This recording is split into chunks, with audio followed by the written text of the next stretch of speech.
ಚಿಂದಿ ಉಡಾಯಿಸೋ ಖಾರ ಬಣ್ಣ ರುಚಿಯನ್ನು ನೀಡುತ್ತದೆ. ಮೆಣಸಿನ ಪುಡಿ ಚಿಂದಿ ಉಡಾಯಿಸೋ ಖಾರ ಬಣ್ಣ ರುಚಿ. ಅದೇ ಮಂಗಳೂರಿನ ಏನು ಮೊನ್ನೆ ಆದಂತ ಒಂದು ಕೆಟ್ಟ ಘಟನೆ ಇವತ್ತು ನಿಜವಾಗ್ಲೂ ನಮ್ಗೆಲ್ರಿಗೂ ಬಹಳ ಒಂದು ಬೇಸರ, ನೋವು ಮತ್ತು ಇದರಿಂದ ಬಹಳ ನೋವಾಗಿದೆ. ಅದ್ರ ಬಗ್ಗೆ ನಾನು ನಿನ್ನೆ ತೀರ್ಥಹಳ್ಳಿಲಿದ್ದೆ. ಆಮೇಲೆ ಮುಖ್ಯಮಂತ್ರಿ ಜೊತೆ ನಾನು ಎಲ್ಲ ಚರ್ಚೆ ಮಾಡಿದೆ. ಇವತ್ತು ಕೂಡ ಎಲ್ಲ ಒಂದು ಡಿಸ್ಕಷನ್ ಹೋಮ್ ಮಿನಿಸ್ಟರ್ ಜೊತೆ ಮಾಡಿ ಮುಂದೆ ಯಾವ ಥರ ಕ್ರಮ ತಗೊಳ್ಬೇಕು ಅಂತಲೂ ಕೂಡ ನೋಡಬೇಕಾಗಿದೆ. ಯಾಕೆಂದರೆ ಇದು ಭಾಳ ಅತ್ಯಂತ ಒಂದು ಉಗ್ರವಾದಂಥ ವಾತಾವರಣ ನಿರ್ಮಾಣ ಮಾಡ್ತಕ್ಕಂಥದ್ದಕ್ಕೆ ಸನ್ನಿವೇಶ ಅಲ್ಲಿ ಆಗ್ತಾ ಇರುವಂಥದ್ದು ಇದು ಬಹಳ ಆತಂಕ ಸೃಷ್ಟಿ ಮಾಡ್ತಕ್ಕಂಥದ್ದು.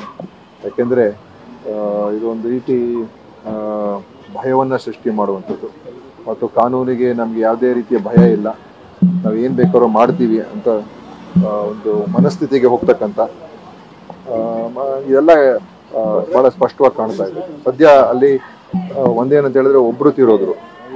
ಬಹುಶಃ ನಮ್ಗಿರುವಂಥ ಮಾಹಿತಿ ಪ್ರಕಾರ ಇನ್ನೂ ಹೆಚ್ಚು ಜನರನ್ನ ಅವ್ರನ್ನ ಕೊಲ್ಲಬೇಕು ಅಂತ ಒಂದು ಆಲೋಚನೆ ಕೂಡ ಮಾಡಿದ್ವಿ.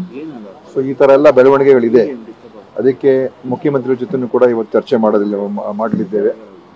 ಇವತ್ತು ಮಧ್ಯಾಹ್ನದ ಮೇಲೆ ಚರ್ಚೆ ಮಾಡಿ ಮುಂದೆ ಯಾವ ಹೆಜ್ಜೆ ಇಡಬೇಕು, ಕಾನೂನು ಸುವ್ಯವಸ್ಥೆಯನ್ನು ಹೇಗೆ ಕಾಪಾಡಬೇಕು, ಇಂಥ ಶಕ್ತಿಗಳೇನಿದೆ ಇದು ದೇಶ ವಿರೋಧಿ ಶಕ್ತಿಗಳಂತಲೇ ಹೇಳಬೇಕು. ಯಾಕಂದರೆ ಒಂದು ಸಮಾಜದಲ್ಲಿ ಭಯವನ್ನು ಸೃಷ್ಟಿ ಮಾಡಿ ಒಂದು ಸಮುದಾಯದ ಮೇಲೆ, ಮುಸ್ಲಿಂ ಸಮುದಾಯದ ಮೇಲೆ, ಅವ್ರ ಮೇಲೂ ಕೂಡ ಭಯ ಸೃಷ್ಟಿ ಮಾಡ್ತಕ್ಕಂಥದ್ದು. ಅವ್ರು ಏನು ಮಾತಾಡಿದ್ರು ಕೂಡ ಇವತ್ತು ಅವ್ರನ್ನ ಟಾರ್ಗೆಟ್ ಮಾಡೋ ಥರ ಆಗಿದೆ. ಅಲ್ಲಿ ಏನು ನಮ್ಮ ಮುಸಲ್ಮಾನ್ ಸಮುದಾಯದ ಯಾರೇ ಸೇರಿರ್ಬೋದು, ಕರ್ನಲ್ ಸೋಫಿಯಾ ಬಗ್ಗೆ ಯಾವ ರೀತಿ ಮಾತಾಡೋದು, ಅದೇ ರೀತಿ ನಮ್ಮ DC ಫೌಜಿಯಾ ಬಗ್ಗೆ ಯಾವ ರೀತಿ ಮಾತಾಡೋದು, ಈ BJP ಮುಖಂಡರುಗಳು, ಇದೆಲ್ಲ ಅವರ ಒಂದು ತೀವ್ರಗಾಮಿ ಒಂದು ಮನಸ್ಥಿತಿ ಅಲ್ವಾ, ಉಗ್ರಗಾಮಿ BJP ಅವ್ರದ್ದು. ಈಗ ನೀವು ರವಿಕುಮಾರ್ ಯಾವ ಥರ ಮಾತಾಡೋದು ಮತ್ತು ವಿಜಯ್ ಶಾ ಯಾವ ಥರ ಮಾತಾಡೋದು, ಇದೆಲ್ಲ ಏನು ತೋರಿಸುತ್ತೆ ಹೇಳಿದ್ರೆ ಮುಸಲ್ಮಾನರು ಅಂತ ಹೇಳಿದ ತಕ್ಷಣ ಅವರು ಒಂದು ರೀತಿ ಪಾಕಿಸ್ತಾನಿ. ಅವ್ರಿದ್ದು ಈ ದೇಶ ಎಲ್ರಿಗೂ ಸೇರಿರ್ತಕ್ಕಂಥದ್ದು ನಮ್ಮ ಸಂವಿಧಾನದಲ್ಲಿ ಇದೆ, ಅದರಲ್ಲಿ ನಂಬಿಕೆ ಇಲ್ಲ ಅವ್ರಿಗೆ.